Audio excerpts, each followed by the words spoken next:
Hey there, in this video I'm going to talk to you about the reasons Pilates is considered to be good for back pain. I'm Russ, Pilates instructor, and if you don't already know, I'm a Pilates instructor because I beat back pain with Pilates. I literally went from being mid-20s and sneezing being an issue to almost 40 now and lifting the heaviest weights I've ever lifted. I even went back to playing rugby and things like that after back pain. And that back pain dragged on for about 6 years, and occasionally I'll still get a minor flare-up, but it doesn't stop me doing anything, and I have got an issue with my disc. But Pilates literally took me from struggling with that and being really depressed and not able to do anything really, even struggling to get dressed, to being able to play sport and lift weights again. So I'm going to run through 10 reasons Pilates is considered good for back pain. So one of the number one reasons I think that Pilates is great for back pain is increasing your core strength. A lot of people, especially people that hit the gym and things like that, think core strength is just hitting the abs and don't pay an awful lot of attention to strengthening everything else around the core, from the glutes and the hips and lower back, amongst things. And then of course the deeper core muscles as well, like pelvic floor, the diaphragm and breathing, and your wraparound transverse abdominis muscle as well. In Pilates we've got a real focus with every exercise on using these muscles, and we do improve our strength but also the endurance of these muscles and our ability to use these muscles when we are lifting something heavy, a bit like bracing when you lift weights. I found this really helpful whenever I've had to lift something heavy or when I am in the gym for making sure that I feel strong and I'm not causing my back any problems. I found a direct link between learning to use my core muscles and feeling strong and confident when lifting weights in the gym or doing stuff in everyday life like picking up my kids. If these muscles are stronger though, it does take pressure off your back. And having a stronger core has been shown to put less strain on the spine and the back as well. And getting the smaller stabilizing muscles to work well and to be stronger and have better endurance takes some pressure off the bigger muscles, which could sometimes pick up the slack, which is going to cause you tight and painful muscles sometimes. The second reason Pilates is really good for back pain is it improves your general mobility at the hips, of your back and your spine. We regularly go through movements, taking your back and your spine through all sorts of different ranges of motion and basically getting good at doing those ranges of motion, as well as working the hips and improving mobility of the hips. All of these things contribute to being able to move better, taking pressure off the back. Often if the hips don't move well, things like the back and the knees take a little bit more pressure, and if your hips move better, then you're going to avoid some of those problems too. Third reason is flexibility. If you have some very tight muscles, for whatever reason, then it can be good to get those muscles moving better, and stretching them out does have some benefits, but strengthening those muscles through better ranges of motion is really going to help you, and you will see improvement in flexibility from doing Pilates, which is going to help you with pain. Reason number 4, Pilates is low impact exercise. So if you're actually really active and doing lots of high intensity exercise that you're having to stop doing because your back's hurting, starting to do something like Pilates, which is low impact and may give your back the opportunity to settle down while keeping you active and keep exercising, which is going to make you feel better. Especially if you've had a real back injury or something like that, then Pilates, again, being low impact and being tailored to start at very simple entry levels and slowly build up the intensity over time, is going to help you give your back time to recover, again, whilst keeping moving. Reason 5 I'm going to talk about is posture. Now, your actual posture, by all accounts, there is no link between pain and your actual posture. However, the postures you assume for long periods will have an impact on pain. So if you're slouched over a laptop for like several hours without having a break and move around, just getting some movement in and a rest from being hunched over your computer, then this could cause you pain.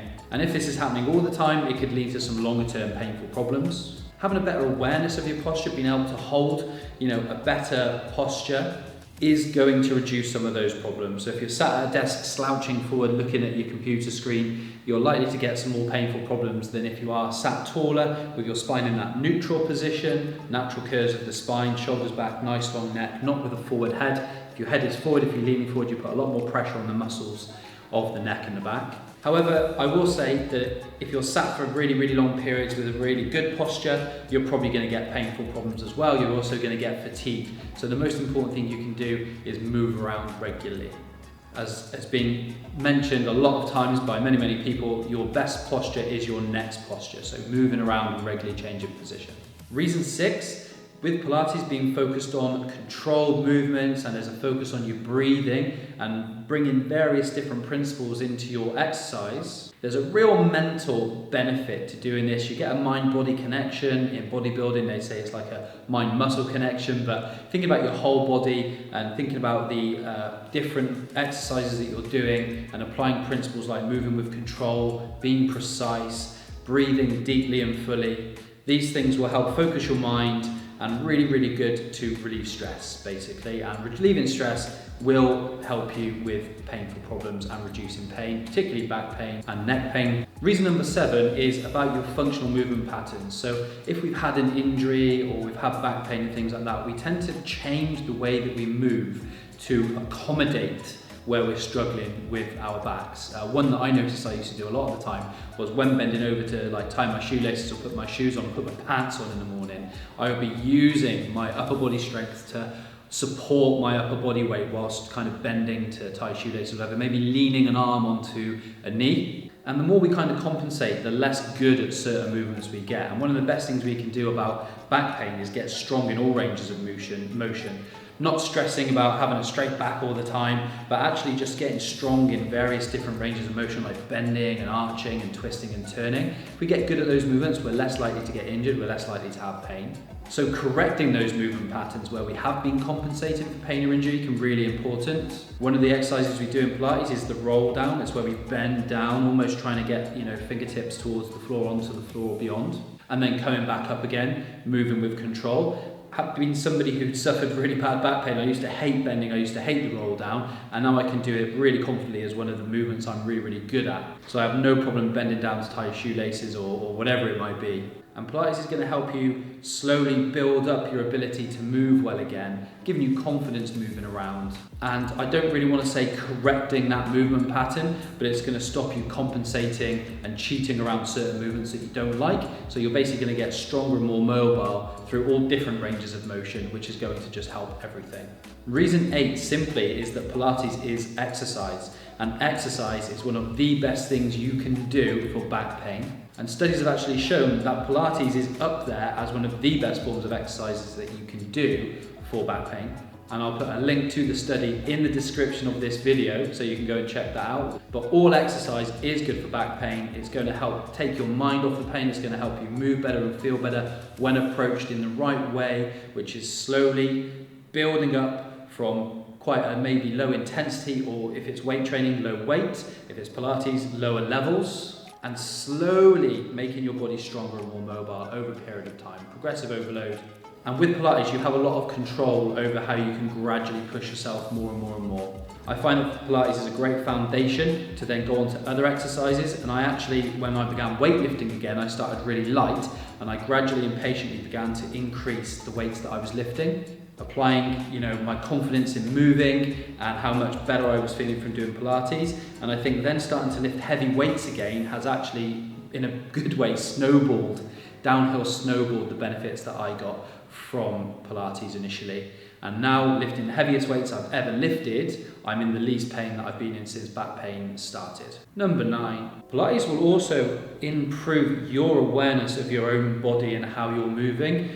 We do a lot of there is a lot of isolation work in Pilates where we work in one part of the body while trying to keep the other part of the body still. And you will expose your weaknesses, whether one side's stronger than the other. Standing on one leg might be easier on one side than the other. A stretch to one side may be more challenging than to the other. And you'll start to realize where you might have weaknesses and kind of being a little bit out of kilter here and there with maybe one tight hip but the other one's fine.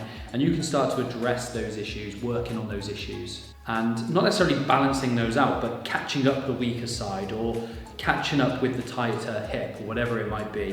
And Pilates is going to expose those weaknesses, and they're going to improve your awareness of how you're moving if you're a bit one-sided. The proprioception, so you're more aware of what you're actually doing with your limbs when you're exercising, when you're moving in real life as well. And finally, I find with Pilates, you build much better awareness of various other factors as well. So, as I mentioned previously, Pilates helps with stress management. Stress has a major impact on pain and can much worsen your symptoms. Equally, not sleeping well, sometimes due to stress, but just not sleeping well or not having good sleep habits increases your sensitivity to pain and will increase inflammation, and you will suffer more if you are not sleeping well. Despite Pilates being very functional and practical exercise, even, a lot of people do confuse Pilates and yoga and think they're very much the same and that we might meditate. In Pilates, we don't do any meditation unless you're dealing with an instructor who likes to do meditation, but that isn't how Pilates began. That isn't what was in a Pilates class sort of originally, kind of sitting there meditating like you might do in a yoga class, by the way, which is great, which is fine. But in Pilates, we don't really do that. I certainly don't do a relaxation phase or long periods of stretching, but just being focused on your body for that period of time. It is a more mindful exercise. You are focused on your body, and this has some benefits similar to that of meditation. It's kind of like meditation in motion. Often if you speak to anybody who kind of goes to the gym or lifts weights and things like that, who don't really suffer with their mental health, like me, a lot of people will put that down to the exercise and reap the mental health benefits of that exercise. And I find that with Pilates that's even more enhanced because we're so focused on that good concentration, that precision that we're moving with. We're focused on breathing, we're using our core, we're focused on the whole body. Whether you're moving your limbs but you're trying to keep your torso still, for example, it takes again a whole lot of focus there. We're focused on that breathing, moving with a kind of flowing controlled motion, and really trying to have control over your whole body. That kind of benefit there for the brain and for the body is huge. So the other things that are going to help your back pain are focusing on things like good nutrition, staying really well hydrated, getting good sleep, dealing with stress, and exercise, not just doing specific exercise, but staying active throughout the day as well, especially if you're in a more sedentary lifestyle, like sedentary work, then building movement into your day. If you can focus on those things, that's also really going to help you with your back pain. I am not a physio, okay, and I've got no medical qualifications whatsoever. I'm currently working through my GP referral and back pain specialism as a Pilates instructor, but what I am is somebody who went from severe back pain that was debilitating, finding out I had an actual issue with a disc, thinking my life was over in my mid-20s, to playing rugby again, lifting weights again, and it helped me that much. I walked away from a 14-year career in financial services to become a Pilates instructor to help other people like me who found Pilates really unapproachable and awkward, to go into a room of mostly ladies who are much older than me, in a lot of cases, and able to do much more than I was. The whole thing was quite awkward, so I created my sort of brand of Pilates instruction, Pilates guy, to get more people comfortable coming to Pilates, especially if that's going to help them with things like back pain, which I'm really passionate about because I went through it myself. Hopefully you found this video helpful of me rambling through some of the main reasons that Pilates is going to help you with your back pain. If you've got any questions, please feel free to get in touch with me directly. All my details are in the description. If you like the video, please hit like, and hopefully I'll speak to you again soon.